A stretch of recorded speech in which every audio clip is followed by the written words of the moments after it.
Cuántico, les damos la bienvenida a un nuevo programa. Estamos de regreso desde Radio Universitaria FM, la radioemisora de la Universidad de la Sabana, acompañándolos también a través del canal online www.youtube.com/elclubcuántico, siempre junto a Marco Corgini para conversar sobre ciencia y más. Bienvenidos todos, queridos amigos y amigas, a este su Club Cuántico. En esta oportunidad el tema es el caos matemático. Sí. Y cuando hablamos de caos, bueno, la asociación común de la palabra es desorden. Cuando hablamos de matemáticas, ¿es lo mismo? Sí, voy a contextualizar porque ya que tú dijiste el caos matemático, para ponernos en contexto, porque la palabra caos se usa hace mucho tiempo, lo usaron los griegos antiguos y de hecho en un poema que es el Enuma Elish, que describe los orígenes del mundo, en el caso de Babilonia, se describe precisamente el caos primordial y es muy bonito el poema. Uh-huh.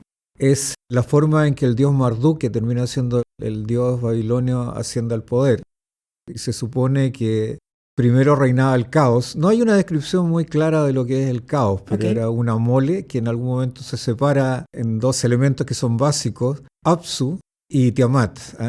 Tiamat en el fondo separa las aguas, ¿no es cierto? Se separan las aguas en estos dos componentes esenciales y Tiamat es de hecho una serpiente marina.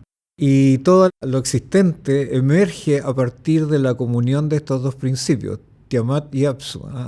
Tiamat es el principio femenino y Apsu el masculino. Y de hecho engendran hijos. Aquí, a partir de este caos primordial, y menciona el caos, el poema prácticamente a través de todo el texto, los dioses.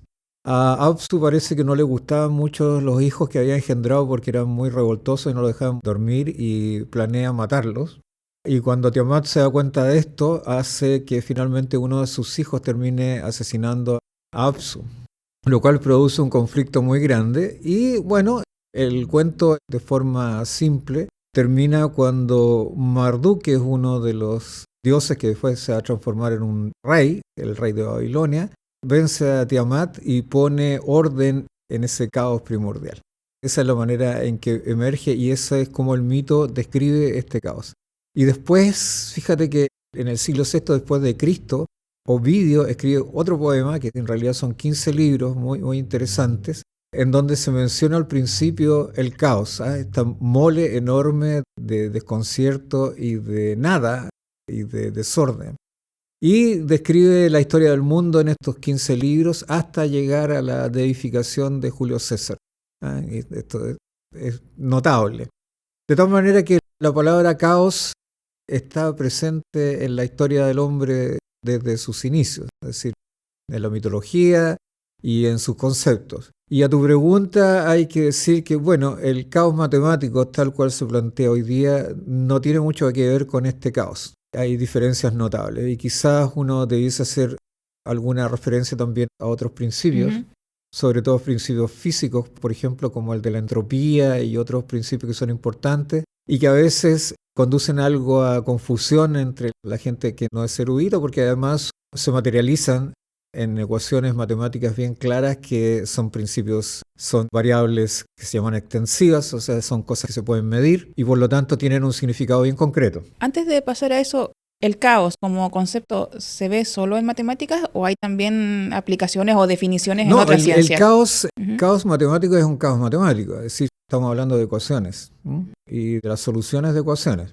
De tal manera que no es, si me estás preguntando en materia científica, el caos es específicamente eso, o sea, es tomar el concepto matemático y aplicarlo a diferentes otras áreas, pero en esencia es exactamente lo mismo. Y en el caso de la entropía, bueno, la entropía en el fondo es, como te dije, un concepto que en lenguaje común significa una medida de cuánta energía tienen las moléculas, porque generalmente esto fue visto en el caso de las moléculas inicialmente, sobre todo con Boltzmann, en el caso de gases y la termodinámica, de cuánto las moléculas aumentan su energía.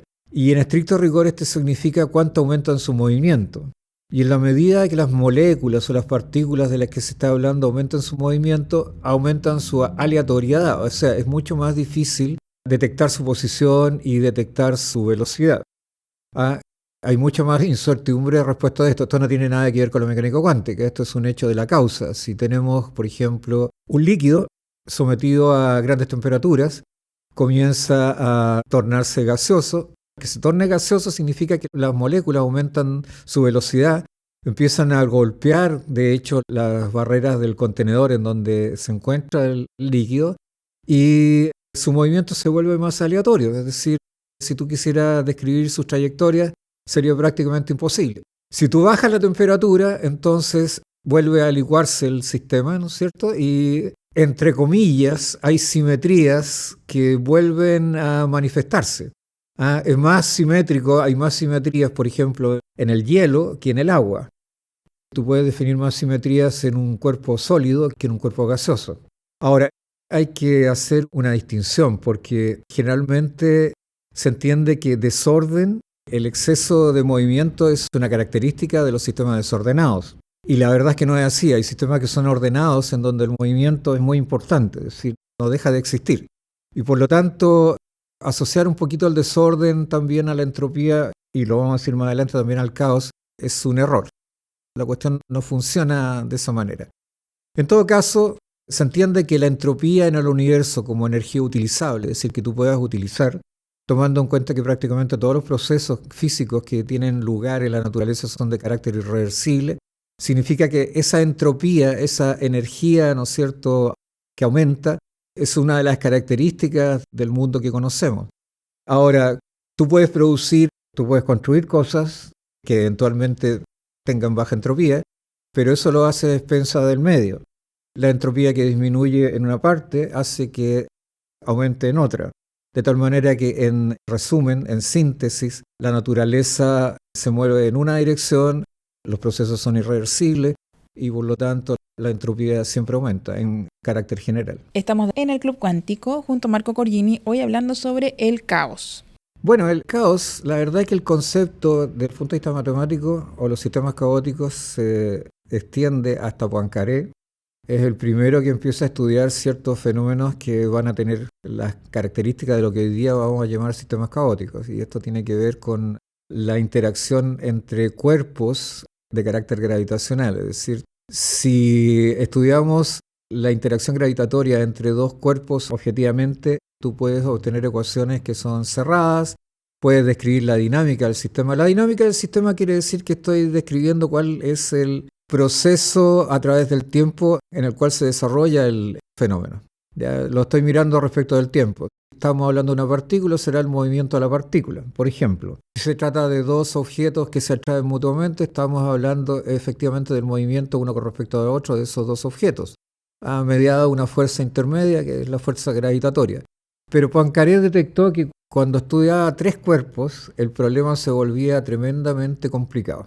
Y esto es porque ese problema específico de los tres cuerpos implicaba que, variadas las condiciones iniciales del problema, los resultados o las trayectorias o las soluciones del problema se volvían, a pesar de ser muy parecidas, muy divergentes unas respecto de otras.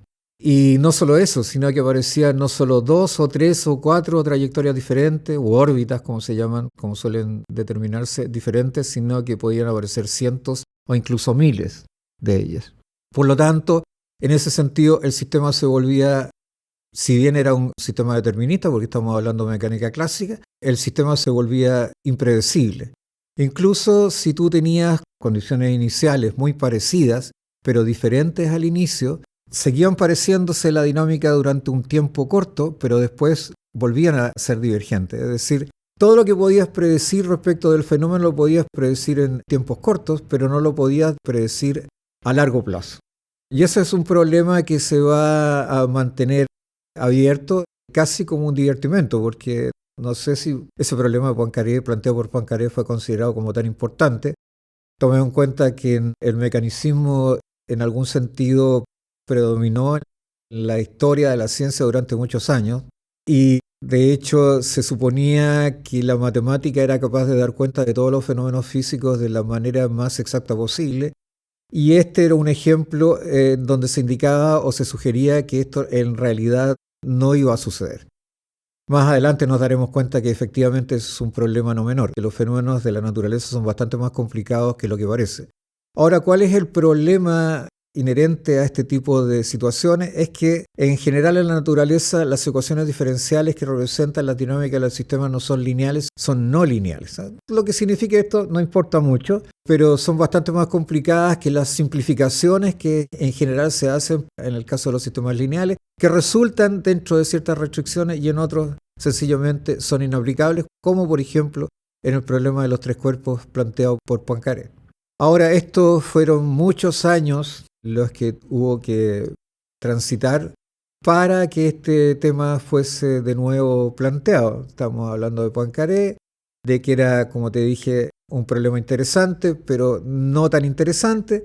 No es sino hasta los años 60 del siglo pasado en donde un científico, experimentando con datos relativos al clima, se dio cuenta del comportamiento caótico de ciertas ecuaciones. Lo que estaba haciendo eran experimentos, ¿no es cierto? Estaba tomando datos y anotando esos datos, estaba usando un supercomputador. Los supercomputadores no son como los de ahora, eran enormes aparatos dotados de muy poca memoria y por lo tanto los tiempos de cálculo eran muy extensos. Entonces, para evitar esa extensión, iba calculando los datos con el computador, tenía varios parámetros, iba metiendo los parámetros en los programas y hacía correr el computador, lo cual le podía tomar días o semanas. Y después, como no podía seguir, paraba y se quedaba con los últimos datos que tenía y después volvía a partir de aquellos datos que había obtenido, los volvía a meter en el computador y avanzaba. Ahora, este científico era Bello Lorenz. Los datos que le entregaba el computador o los cálculos que hacía la computadora era hasta con 5 o 6 cifras decimales. Y él, para evitar ese problema, y como tenía los datos intermedios, truncaba los 6 datos decimales y los dejaba solamente con 3 datos decimales. Lo cual era, desde el punto de vista de cualquier ser humano corriente, insignificante, porque si yo te digo que este parámetro toma un valor de 0.33345 y después te digo que es 0.3336, tú dices, bueno, pero ese último dígito que puso al final es insignificante y si lo elimino no va a producir absolutamente ningún efecto en los cálculos. Cosa que no sucedió. Lorenz se dio cuenta que eventualmente cuando hacía los cálculos, los resultados finales, y empezaba de nuevo, ¿no es cierto?, con esos datos que él mismo había truncado, comparados con los otros que no estaban truncados, las soluciones del problema o las trayectorias o lo que él estaba buscando divergía en forma significativa, salvo en un tiempo muy cortito. Entonces se dio cuenta que, claro, le servía para predecir, por ejemplo, el clima en un periodo mínimo de tiempo, sin embargo, no le servía en absoluto para predecir el clima a tiempos extremos, porque las soluciones eran completamente diferentes y se iban por caminos absolutamente diferentes. Él publicó este artículo, me parece que no sé si en el año 64 o algo por el estilo, y ahí viene esta famosa frase, porque creo que la dijo él mismo en un congreso. Un colega le habría dicho, bueno, pero esto significa que basta el aleteo de una gaviota para que cambie el clima. Y él lo transformó en esta famosa frase acerca de que el aleteo de una mariposa podía cambiar una situación en el clima en otro lugar del mundo. El efecto mariposa. Lo cual en realidad, el efecto mariposa, lo cual en realidad no es tan así, pero es una metáfora. Estamos de regreso en el Club Cuántico, siempre junto a Marco Corgini, desde Radio Universitaria FM y el canal online de YouTube, www.youtube.com/elclubcuántico. En esta oportunidad conversando sobre el caos matemático en realidad. Marco, nos comentaste sobre el trabajo de Poincaré y Lorenz. ¿Qué otro personaje importante tenemos que trabaja en este ámbito? Lorenz, una vez que terminó su trabajo, se dedicó prácticamente, él era un matemático dedicado a la meteorología. Y una vez que descubrió esto, se dedicó prácticamente a estudiar estos sistemas con estos comportamientos erráticos. Y de hecho hay una ecuación famosa, que es una ecuación muy simple, de 3 ecuaciones diferenciales con 3 incógnitas, que son funciones diferenciales, y que son muy sensibles a las condiciones iniciales que tú les pones. Ese se llama el sistema de Lorenz y se enseña generalmente cuando uno estudia sistemas dinámicos, efectivamente, para estudiar sistemas caóticos. comportamiento caótico del sistema. Ahí los sistemas en general se caracterizan en sistemas estables, inestables y caóticos. Los sistemas estables son aquellos en donde tú puedes calcular directamente las soluciones y tú cambias las condiciones iniciales y no hay grandes problemas. Y en el caso de los sistemas inestables, en general lo que sucede es que tú modificas levemente esas condiciones, pero puedes producir la diferencia o las divergencias entre las diferentes soluciones, si es que existen. Y los sistemas caóticos son más complicados porque importan comportamientos de las soluciones que son bastante impredecibles. O sea, hay un elemento aleatorio, no aleatorio en el sentido de que Cualquiera. estén jugando a los dados, claro, porque es un caos determinista, es un problema determinista, sino que es menos predecible el comportamiento de las soluciones del sistema. Y por lo tanto, eso trae un problema mayor a quien quiera calcular algo. Si tú quieres calcular, no sé, el tiempo en un mes más, tomando las condiciones hoy día, eso es prácticamente imposible.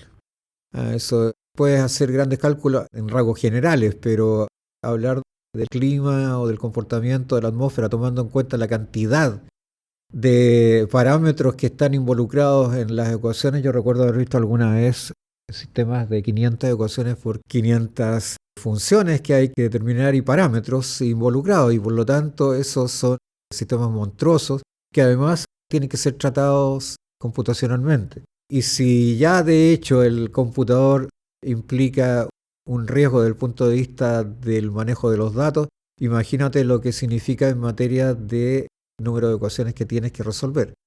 Cuando ya el problema de 3×3 es un problema complicado, el sistema de ecuaciones de Lorentz, imagina lo que significa para un sistema de ecuaciones de 500×500. Bueno, Lorentz fue el primero que estudió esto sistemáticamente y después, de hecho, bueno, el problemita y esta frase, ¿no es cierto?, del efecto mariposa se discutió en un congreso, es decir, ya había más interesados en el tema y gente que se estaba dedicando a este tipo de soluciones. Se reavivó el problema de los 3 cuerpos, ya no eran 3 cuerpos, sino que de n cuerpos, y el estudio de los sistemas dinámicos caóticos empezó a ser más pronunciado y más importante, tomando en cuenta que son cuestiones que son parte de la naturaleza de las cosas.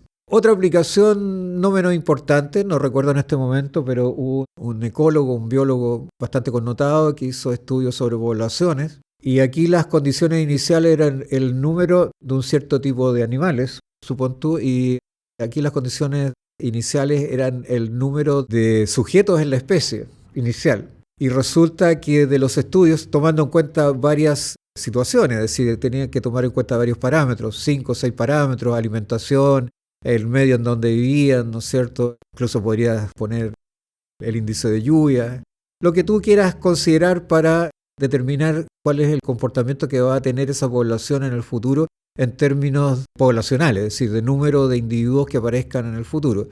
Y en las ecuaciones que estudiaron se dieron cuenta que era exactamente el mismo problema, tenían la misma situación que se le había presentado a Lorentz, eran sistemas absolutamente caóticos. Entonces, con datos iniciales muy parecidos unos a otros, después de un tiempo relativamente corto, las soluciones o los comportamientos de los sistemas dinámicos divergían completamente.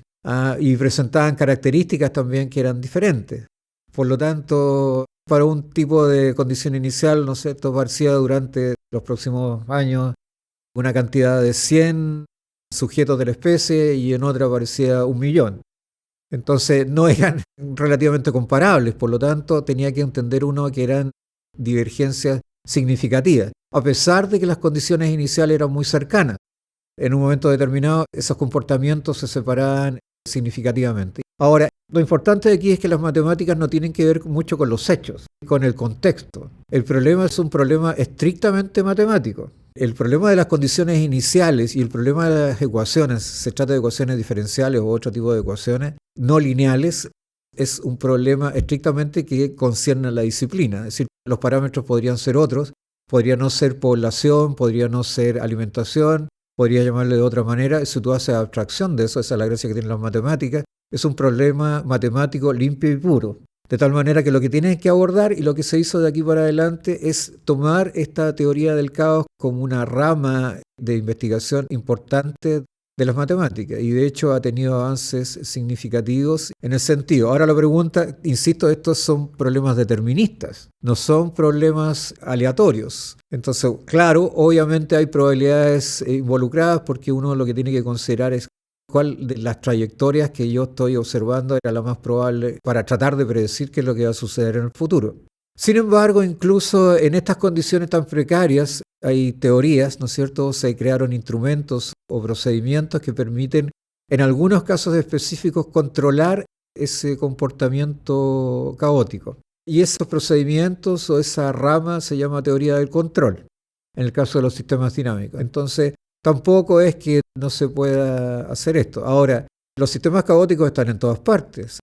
Hay un péndulo caótico. El sistema gravitacional, el sistema que nosotros conocemos, nuestro sistema solar es un sistema que tiene esa naturaleza, toma en cuenta la cantidad de cuerpos que están interaccionando unos con otros día a día y el universo completo se rige por estas mismas reglas, lo cual no significa que no puedas predecir en algún grado su comportamiento, porque si no esto sería absolutamente invivible. El caos matemático es un caos controlable, es un caos observable y un caos en alguna medida dentro de las posibilidades predecibles. Ahora estas, como te dije, no son absolutamente indeterminables. Si bien las soluciones o las trayectorias divergen en el tiempo, a pesar de haber estado muy cerca de las condiciones iniciales, se observa que eventualmente, pasado mucho tiempo, esas trayectorias empiezan a acercarse a ciertas regiones específicas. Y estas regiones específicas se llaman atractores, es decir, también son determinables y son analizables. Por eso te digo que este caos es un caos, entre comillas, bastante ordenado al final del día. Bien, estamos terminando el programa de hoy. Muchísimas gracias a quienes nos acompañaron a través de Radio Universitaria FM, también a través de YouTube y, por supuesto, en 15 días más volvemos. Volvemos en 15 días más. Buenas noches. Chao.